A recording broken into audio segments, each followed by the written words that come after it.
Hi Vogue, I'm Behati Prinsloo and I'm here to show you my morning skincare routine. First thing I usually do when I wake up is I head down to my fridge and I grab an ice cube. I usually put it in tissue or a cotton like this. Your fingers will get really freezing if you don't have this.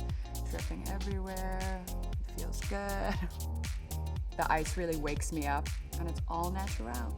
I think when I'm tired, when I haven't slept, early mornings, hydration is definitely one of the key things about my skincare routine. My second step is a face mist. I also put it in the fridge. I feel like it keeps it refreshing. It's kind of like coffee for my skin.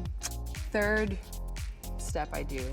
This is kind of like an antioxidant, about 5 drops, whatever. Put it in my hands, rub it together, put it everywhere. You want to get it on your eyelids, under your eye. Antioxidants is so good for you, especially if you're in the sun all the time. I usually like to put a lot of serums even together. This is a really hydrating one. You know, if it says 3 drops, maybe I put 10 on. Literally go for it. I mix these two. This is kind of like a glowing situation. Rub it in so it all mixes together.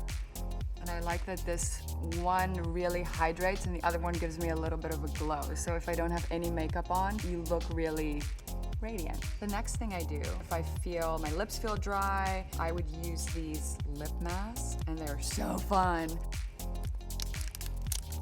Don't do that. Put it on.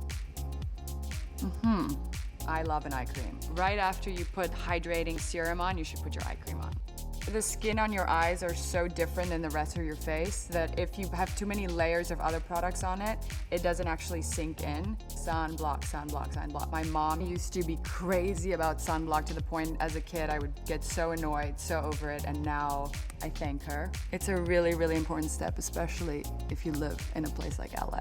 And this area, girls, take care of it. Put so much sunscreen on it. If I have a blemish, like I do right now on my cheek, and also I have this little pop blood vessel, I'm sure a lot of people have that. So all I do, put a little bit there, dab it on the little spots, and it won't even take it away completely, it just softens it. That's how I wake up my skin in the morning and feel fresh and ready to go do something major.